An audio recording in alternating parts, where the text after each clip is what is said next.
BR9 TV news channel కి స్వాగతం. Your brother 2012 June 12న కాపులు లక్ష్మీపేట మూలపల్లి వద్ద పడిగోడలతో మనుషులను నరికిన మరణకాండ జరిగి 14 ఏళ్లు బొజ్జ తారకం గారి పోరాటం ద్వారా హైకోర్టు లక్ష్మీపేటలోని ప్రత్యేక కోర్టు నియమించిన విషయం మీకు తెలుసు. కేసు ట్రయల్ జరుగుతుంది, కానీ న్యాయమూర్తి తీరు అనుమానాస్పదంగా ఉంది. కోర్టు న్యాయం వైపు ఉంటే బాధితులకు స్వాంతనంగా కాకుండా నిందితులను కాపాడే తీరులో ఉందని న్యాయమూర్తిని మార్చమని బాధితులు హైకోర్టుకు, ప్రభుత్వానికి నివేదించుకున్నారు.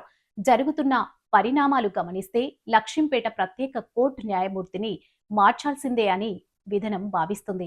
దీనిపై రేపు 7/5/2026 గురువారం ఉదయం 9:30 ఎల్ఐసి అంబేద్కర్ విగ్రహం వద్ద నిరసన వ్యక్తం చేద్దాం. ఈ ఉద్యమంలో మీరు తప్పక భాగస్వాములు కావాలని మనవి. డాక్టర్ బూసి విదసం, ఐక్యవేదిక, ఏపీ స్టేట్ కౌన్సిల్. మా అభిప్రాయం ఎందుకంటే ఎవరైతే నరాంతకులు నరికారో వాళ్ళకి కొత్తస్తు పలుకుతూ తను ఇచ్చే తీర్పు మాకు భయంగా ఉంది.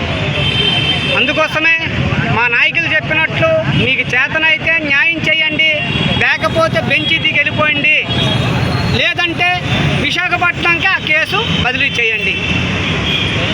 విదసం ఐక్యవేదిక రాష్ట్ర సహాయ కన్వీనర్ ఎడ్ల గోపి.